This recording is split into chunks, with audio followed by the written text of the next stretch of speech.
Hi friends, ఈ చలికాలంలో చాలా మంది దగ్గు జలుబు వంటి సమస్యలతో ఇబ్బంది పడుతూ ఉంటారు కదండి.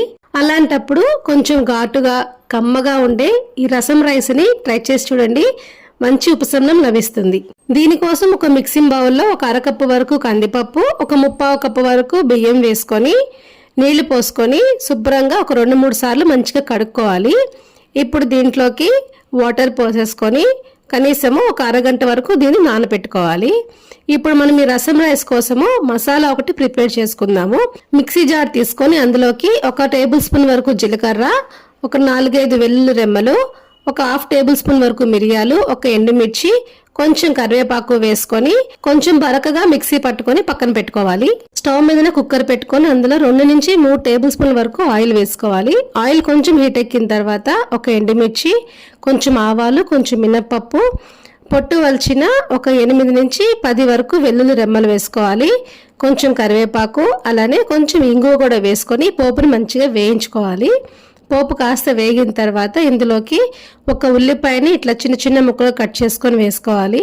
ఈ ఉల్లిపాయ కూడా చక్కగా మగ్గిపోవాలండి. ఉల్లిపాయ చక్కగా మగ్గిపోయిన తర్వాత ఇందులోకి మనము మిక్సీ పట్టుకున్న మసాలా పొడి ఉంది కదా, అది కూడా వేసేసుకొని ఒక్కసారి మొత్తం అంతా కూడా కలిపేసేసుకొని ఇందులోనే మీడియం సైజ్ లో ఉన్న ఒక 2 టమాటాలని చిన్న చిన్న ముక్కలుగా కట్ చేసుకొని వేసుకోవాలి. ఈ టమాటా కూడా చక్కగా మెత్తగా మంచిగా మగ్గిపోయిన తర్వాత ఇందులోకి ఒక 1/4 టీ స్పూన్ వరకు పసుపు, 1 టేబుల్ స్పూన్ వరకు కారం వేసుకొని ఒకసారి మొత్తం కలిపేసేసుకొని మనం నానబెట్టుకున్న పప్పు బియ్యం ఉన్నాయి కదా, వాటిని నీళ్లు వంపేసేసుకొని వేసేసుకోవాలి. వేసుకుని 2 నిమిషాలు ఫ్రై చేసుకున్న తర్వాత ఇందులోకి ఒక చిన్న నిమ్మకాయ సైజ్ అంత చింతపండు నుంచి తీసిన చింతరసాన్ని కూడా వేసుకొని మొత్తం అంతా కూడా చక్కగా కలుపుకోవాలండి. ఇది మొత్తం అంతా కలిసిపోయిన తర్వాత ఇందులోకి మనము 1 టేబుల్ స్పూన్ వరకు సాంబార్ పొడి వేసుకోవాలి.